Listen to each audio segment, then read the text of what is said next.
Pak Yusuf mungkin bisa cerita apa itu Eight Village, solusi Eight Village dan apa tujuannya? Ya, Eight Village sebetulnya mempunyai apa namanya tujuan jangka panjang gitu ya untuk menjadi one stop service gitu untuk petani dan beberapa pihak yang terkait dengan mereka. Jadi segala macam informasi yang dibutuhkan untuk mereka membudidayakan dan berniaga dengan hasil bumi, hasil pertaniannya nanti bisa diperoleh dari solusi dari kami ini, dari Eight Villages ini. Ya. Mungkin bisa diceritakan Pak, mulai kapan, bagaimana sejarahnya Eight Village-nya? Ya, sebetulnya mungkin kalau sejarah awalnya saya di sini memiliki riset ya mengenai IT untuk pertanian dimulai sejak 2006-2007 begitu. Nah, ada beberapa produk yang sudah kami kembangkan untuk para petani ini. Sudah banyak juga makalah, jurnal gitu ya yang sudah kami terbitkan karena setiap waktu, setiap semester, setiap tahun ada tim mahasiswa S1, S2, S3 yang mengerjakan ini.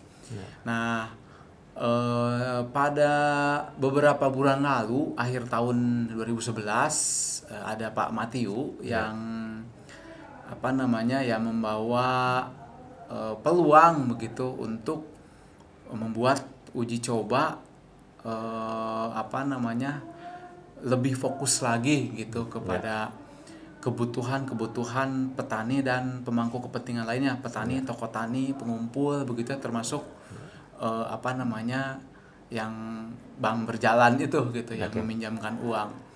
Nah, kemudian kita coba layanan ini di Kecamatan Tanjung Sari dan Sukasari di Kabupaten Sumedang, Jawa Barat. Dan kita memiliki beberapa kesimpulan dan penyempurnaan dari sistem ini ya, dan mudah-mudahan sih dalam beberapa waktu dekat ini akan segera diadopsi secara nasional. Tantangannya yang dihadapi oleh Pak Yusuf waktu mengimplementasikan Eight Village ini, Pak? Ya, tantangan terbesar adalah membangun kepercayaan dari para petani untuk bergabung gitu ya menggunakan layanan ini. Karena apalagi akhirnya kita memutuskan bahwa layanan ini akan berbasis teknologi yang mereka sudah miliki saat ini, yaitu telepon dan SMS. Jadi mereka pada umumnya sudah memiliki ponsel dan kemampuannya memang hanya itu.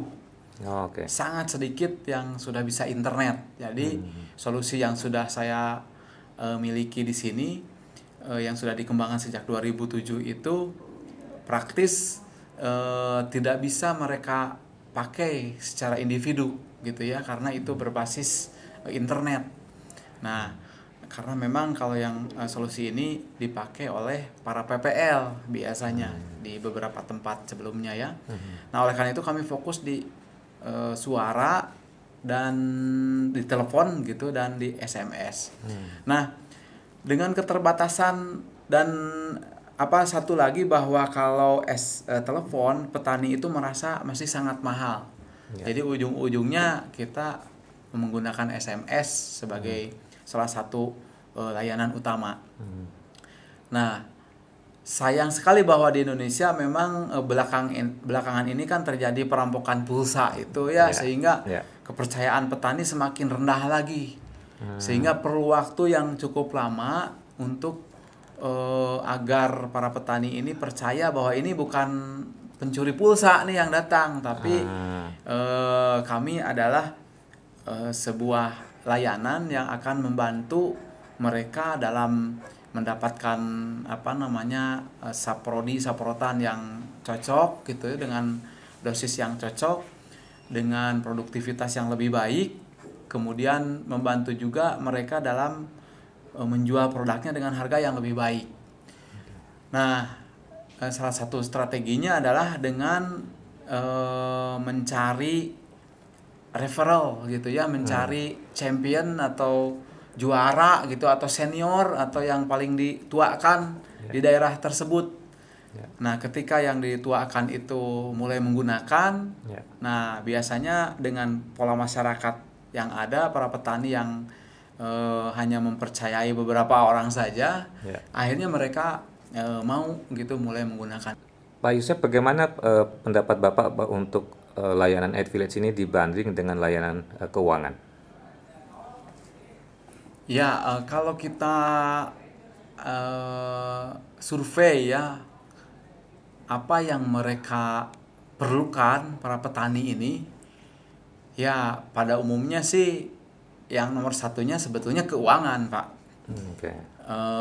Bagaimana mereka mendapatkan benih gitu ya, kemudian setelah itu bagaimana agar harga jual tetap baik, kemudian kepada siapa menjual nih dengan harga terbaik ini, termasuk informasi apa sih sebetulnya yang ditanam oleh petani-petani di daerah lain gitu, supaya saya menanam tidak akan sama dengan mereka begitu. Dan itu ujungnya kan sebetulnya ke keuangan juga, Pak. Dan banyak di antara mereka yang ya sebetulnya terjerat dengan apa namanya rentenir, Pak, gitu, dengan penghijauan, dengan tengkulak gitu. Jadi kalau mereka tahu AdVillage juga menggandeng apa namanya pihak yang bisa memberikan layanan keuangan, ya saya kira mereka lebih senang lagi, Pak, gitu. Seperti hanya yang terjadi di daerah lain sebelumnya ya, yang saya pernah melakukan penelitian juga, dengan adanya koperasi ini mereka menjadi bisa sedikit-sedikit terbebas dari para tengkulak ini, karena kebutuhan-kebutuhan pertanian termasuk kebutuhan ekonomi untuk sekolah anak, untuk pada saat sakit ada koperasi begitu. Nah, kalau yang di unorganized farming ini kan hal yang seperti itu belum ada, Pak. Terakhir Pak Yusef, bagaimana Bapak melihat kemungkinan AdVillage untuk berpartner dengan Agrifin Mobile Program Mersicop? Ya, tentu saja kemungkinannya sangat besar, Pak. Karena ujung-ujungnya para petani yang diperlukan adalah masalah keuangan. Gitu ya. Sehingga kalau ke depan gitu, dan seperti kita telah diskusi juga dengan Pak Matthew-nya ya, bahwa ke depan kita juga ingin melakukan hal-hal yang lain yang para petani sangat membutuhkan gitu. Jadi kami tidak akan membatasi di layanan seputar sarana produksi pertanian saja gitu ya, tetapi justru keperluan utama petani itu sebetulnya keuangan. Dan setelah itu baru keperluan yang lain-lain, Pak, yang kami nanti akan coba gandeng juga dengan perusahaan lain, tidak terbatas di bidang pertanian ini saja gitu. Oke. Ya.